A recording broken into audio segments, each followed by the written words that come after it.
oni odlučuju, nažalost. Pa, to je. Ako budemo smeli, jer obično ne smemo. Važi.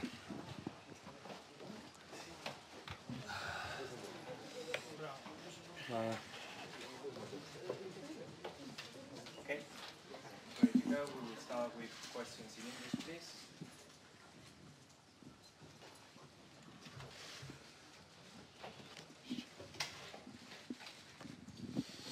It's obviously a very difficult first set. What do you put that slow start down to? So I think you had one earlier in the tournament as well.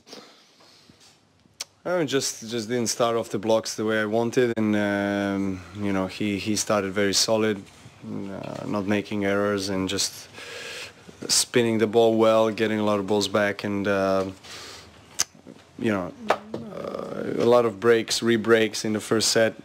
But it was very close. It could have gone either way, and I'm just glad that I managed to win that tiebreaker, because after that, obviously, I started playing with more freedom, more confidence, you know, obviously being set up after an hour and 15-20 minutes, you know, feels obviously much better than being down a set. So second and third went really well. I thought, especially in the second, I've done things very well from back of the court, mixed it up, you know, and didn't give him any comfort zone on the court, so I always made him guess, which was one of the keys. Novak, you've developed a very special bond and relationship with everyone here at Roland Garros, the crowd and the ball crew. You're making a special effort to celebrate with everyone after your wins. Is that important for you to do, to give you the momentum and confidence to go into the second week? No, of course. I mean, I think over the years, wanting to win this tournament so much and kind of failing to do that in the last step several years in a row, you know, people recognized my efforts and I guess willingness to get my hands on that trophy. But at the same time, you know, we established that connection that was extremely important for me, especially in the last year's final against Murray. I felt very supported throughout the entire tournament, and especially in the finals, and I, you know, cannot forget that. You know, that's something that always will stay in my heart, and of course the atmosphere as tonight is very special, because it was the last match of the day. Crowd was really into it. They wanted to see good tennis, but also have fun and entertain themselves. So hopefully they did, and you know, it was really amazing. Couple of times, both players received the standing ovation for the efforts, which was really nice to see that the crowd appreciates and recognizes the effort. And for us as a tennis players, obviously playing in front of such crowd is always a great joy. But in particular for me, because of the previous year experience and what you know, what they gave to me was something that will stay with me forever. Like, you played Dominic here last year in the semis. You played him in Rome. How much of an impact do you think those matches could have in the next one? Well, you know, obviously never losing to a player always helps mentally a little bit, but I don't think he's going to play too big of a role. Actually, I think that he really will step it up and try to do something special, try to, you know, play his best and really take on the challenge, and I'm sure he's going to be as motivated as ever. So I expect him to come out and really play his best, and I'm going to be ready for that. So I've obviously played him last year semis here, played a really good match, played an incredible match against him in Rome. But it's different conditions, it's best of 5, it's Grand Slam obviously, and so it doesn't need to mean anything. But still, knowing that I've beaten him, you know, a couple of times on clay here last year gives me that confidence, and hopefully I'll be able to do the same. Novak, Rafa Nadal lost 20 games in 4 matches.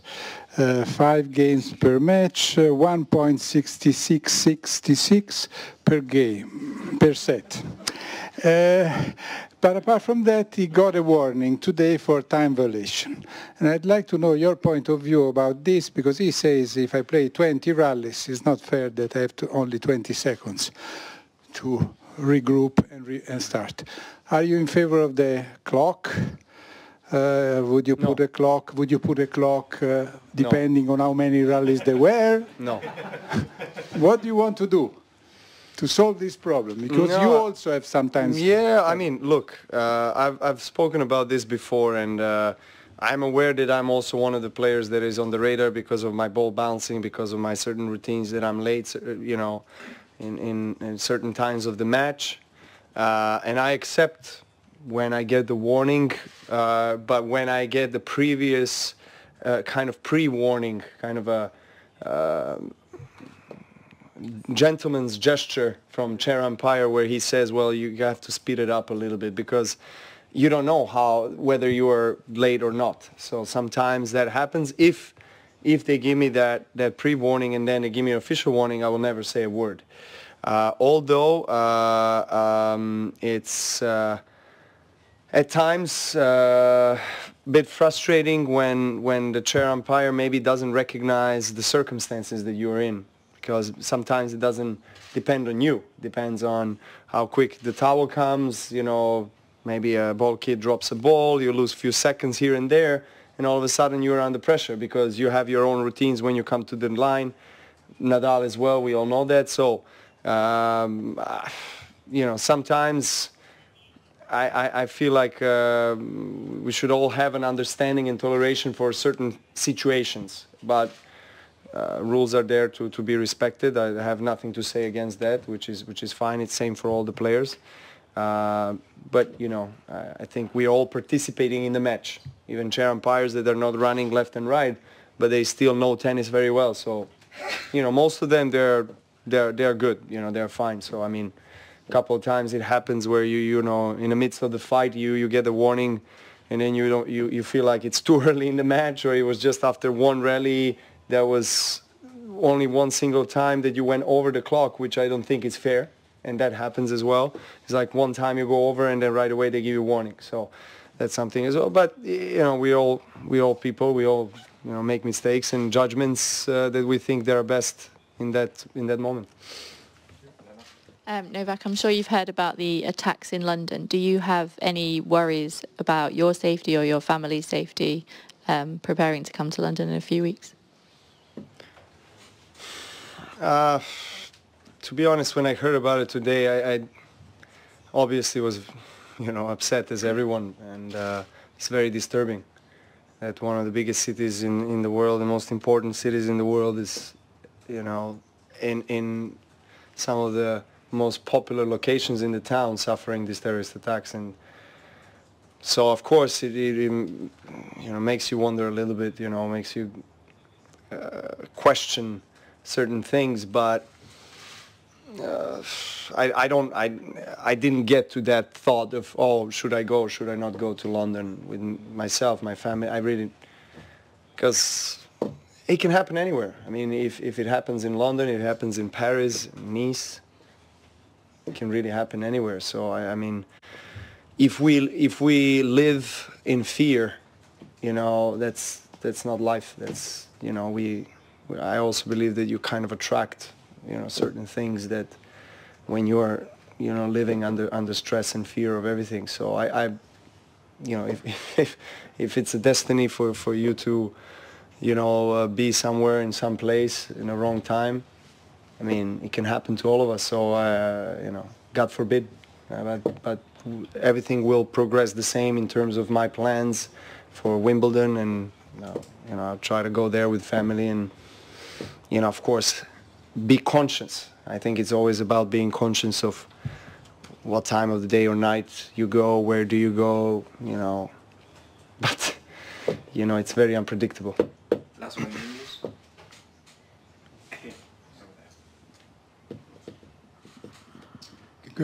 Congratulations, Novak. Along those lines, while you certainly participated in some tough, say, Davis Cup matches, talk about the role of tennis. Do you think it helps bring people together? Is it just a frivolous sport, or in some way, when we all gather at tournaments like this with so many different cultures, does that help in the bigger picture? Well, Nelson Mandela said that sport speaks universal language that you know, gives strength to the people and creates the union between people like nothing else in the world. And if Nelson Mandela said that, then you can imagine you know, the power and the influence of the sport. And it really is. I mean, everywhere you go around the world, there is a certain sport in certain parts of the world that is the most popular or most followed.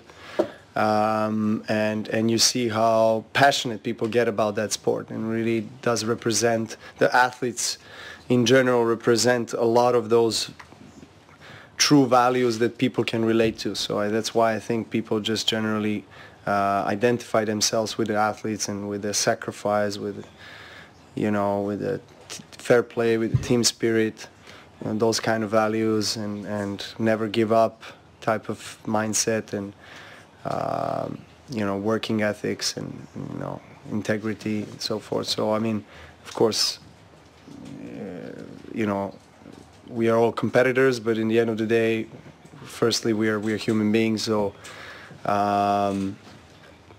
me, I could never imagine that I personally could have that many followers and people who appreciate what I do. So I'm very grateful for that, and I always try to remind myself where I came from and where I am at the moment. So alongside of what I do, playing tennis and trying to create a certain legacy, you know, on the court and off the court, I'm trying to be conscious of, especially the young people, children who are looking up to you and following what you do, say, you know, and it's not always possible for you to be in a perfect, say, demeanor, but you always give your best, and you always try to. I mean, at least from my side, I always try to, you know, share as much as I can of that emotion and love as well. So I see it, particularly in my country, and you know, to what extent sport has influenced people and how positively it is impacting their lives. And I'm just grateful to be in the position to be one of those athletes that can be part of that impact. Thank you very much. Thank you. Continue in Serbian now. Time violation. Warning. Yes, warning for your questions. Prvo na srpskom, molim. Za radio Beograd.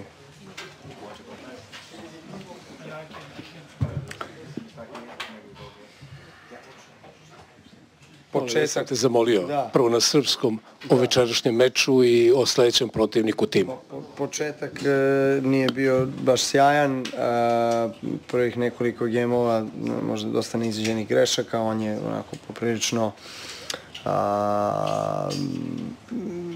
bio čvrst sa osnovne linije, izašao je sa jasnim planom i vizijom toga šta treba da uradi na terenu.